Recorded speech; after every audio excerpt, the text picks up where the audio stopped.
जय हिंद दोस्तों, मैं हूं जितेंद्र दीक्षित क्रॉनिकल्स में आपका स्वागत है। मुंबई पुलिस के सामने इस साल की सबसे बड़ी चुनौती थी 22 जनवरी को लेकर। 22 जनवरी वो तारीख जब अयोध्या में नए भव्य राम मंदिर का उद्घाटन हो रहा था। तो ये पुलिस की जिम्मेदारी थी कि इस दौरान शहर में कानून व्यवस्था बनी रहे और कहीं पर हिंसक वारदातें ना हो। एक बड़ी हद तक मुंबई पुलिस को इस चुनौती से निपटने में कामयाबी भी मिली और मुंबई के पड़ोसी शहर मीरा रोड, भाईंदर में, पनवेल में, वहां पर तो बड़ी वारदातें हुई, लेकिन मुंबई में ऐसी कोई बड़ी वारदात नहीं हुई। हालांकि छिटपुट वारदातें मुंबई में भी हुई, एंटॉप हिल में, मालवनी में, जुहू में, गिरगांव में, लेकिन वक्त रहते पुलिस ने बात को बिगड़ने से बचा लिया और स्थिति काबू में रही। लेकिन अब मुंबई पुलिस के सामने इस साल की सबसे बड़ी चुनौती आ रही है और यह ऐसी चुनौती है जो हाल के सालों में मुंबई पुलिस ने इससे पहले फेस नहीं की। चुनौती है मराठा आंदोलन की। जी हां, मनोज जरंगे पाटिल, मराठा आंदोलनकारी, जो कि अब से पहले 2 बार अनशन कर चुके हैं मराठाओं को सरकारी नौकरियों और शिक्षा में आरक्षण देने को लेकर, वे जालना से कूच कर चुके हैं मुंबई के लिए। 20 जनवरी को वो जालना से निकले और अब मुंबई पहुंचेंगे कल के दिन 26 जनवरी को।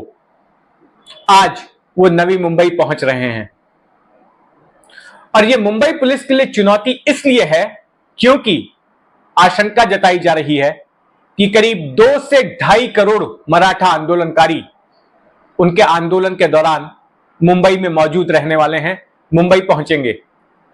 अभी ही लाखों की तादाद में मनोज जरंगे पाटिल के साथ लोग आ रहे हैं मुंबई की तरफ।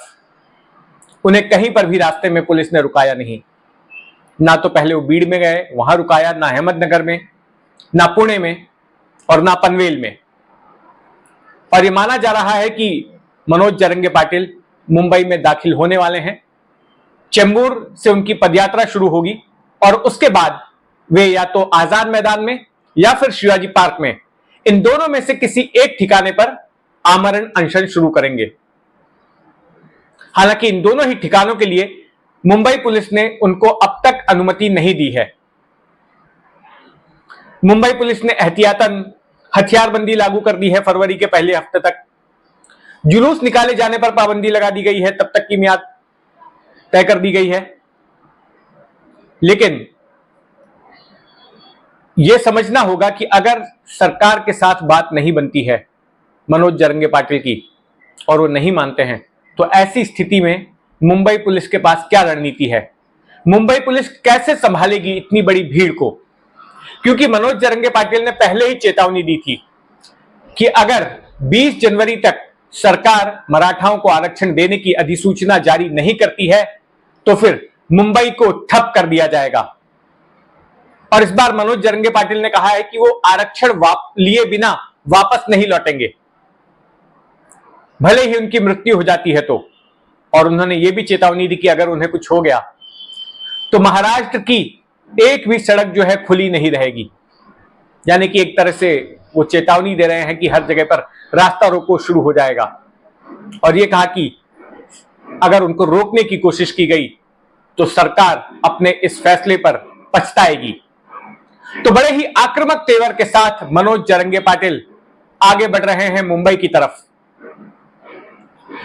अब मुंबई पुलिस के सामने समस्या यह है कि किस तरह से इस जमाव को, इस मोर्चे को हैंडल किया जाए।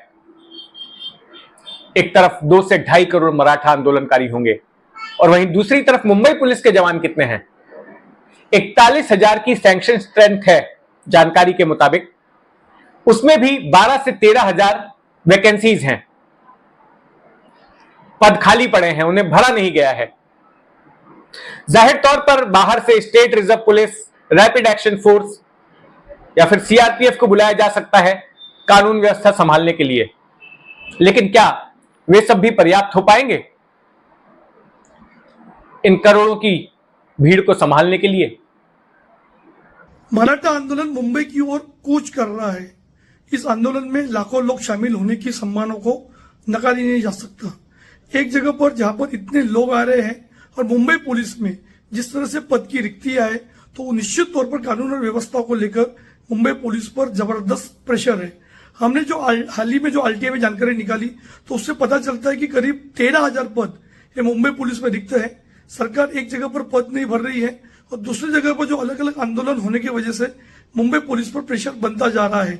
और गणतंत्र दिवस पर जहां पर मुंबई के चप्पे चप्पे में सुरक्षा को लेकर पुलिस तैनात है और जो रिक्त पद है और जो मराठा आंदोलन है, तो निश्चित तौर पर एक बहुत बड़ी तैयारी मुंबई पुलिस को करनी पड़ेगी। उनके लिए परीक्षा की घड़ी है।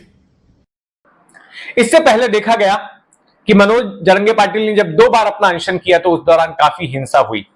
पहली बार अगस्त के आखिरी हफ्ते में जब उन्होंने अंतरवली सराटी गांव में अपना अनशन शुरू किया था, तो 4-5 दिनों बाद उनकी हालत बिगड़ने लग गई, तबियत खराब होने लग गई थी। तो जालना पुलिस की एक टीम पहुंची थी उनका अनशन खत्म करवाने के लिए, लेकिन वहां पर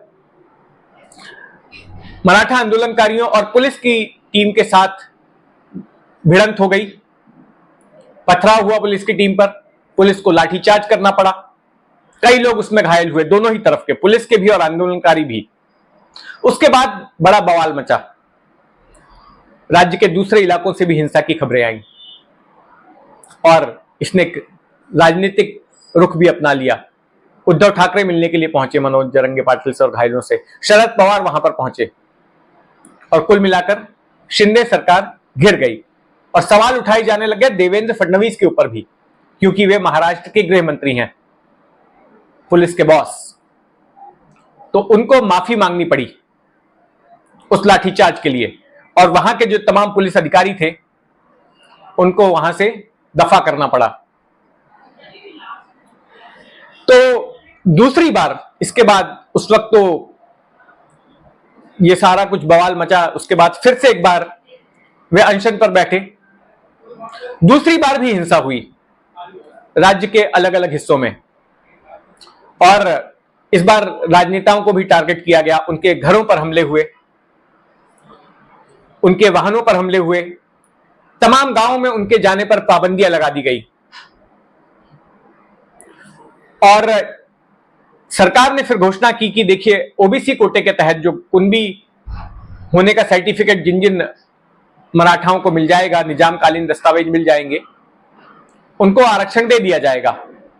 लेकिन उससे अब दूसरी समस्या खड़ी हो गई है कि ओबीसी समुदाय नाराज हो गया, क्योंकि सरकार ने कहा कि ओबीसी कोटे से आरक्षण मिलेगा, इनको ओबीसी मानते हुए इनको आरक्षण दिया जाएगा। तो ओबीसी संगठनों का कहना है कि ये तो हमारे कोटे में कटौती हो जाएगी, मराठाओं को आरक्षण देना है तो दीजिए, लेकिन हमारे कोटे से नहीं होना चाहिए। उनकी ओर से भी जगह जगह महाराष्ट्र भर में रैलियां निकाली जा रही हैं, यलगार मोर्चे निकाले जा रहे हैं और उन्होंने भी 26 तारीख को मांग की है मुंबई में आंदोलन करने की, उनको भी अनुमति नहीं मिली है। तो एक बहुत बड़ी समस्या, बहुत बड़ी चुनौती इस वक्त शिंदे सरकार के सामने है, मुंबई पुलिस के सामने है और यह देखना दिलचस्प होगा कि आखिर इस समस्या का क्या हल निकलता है। क्या शांतिपूर्वक शिंदे सरकार मनोज जरंगे पाटिल को वापस भेजने में कामयाब हो पाती है और मुंबई पुलिस इस दौरान क्या रुख अपनाती है? जो भी होगा मैं आपको बताऊंगा अपने इस चैनल के माध्यम से। अपनी नजर बनाए रखें जितेंद्र दीक्षित क्रॉनिकल्स पर। अगर आपने अब तक इस चैनल को सब्सक्राइब नहीं किया है तो सब्सक्राइब कर लें और इस खबर पर आपकी क्या राय है कमेंट बॉक्स में जरूर लिखें।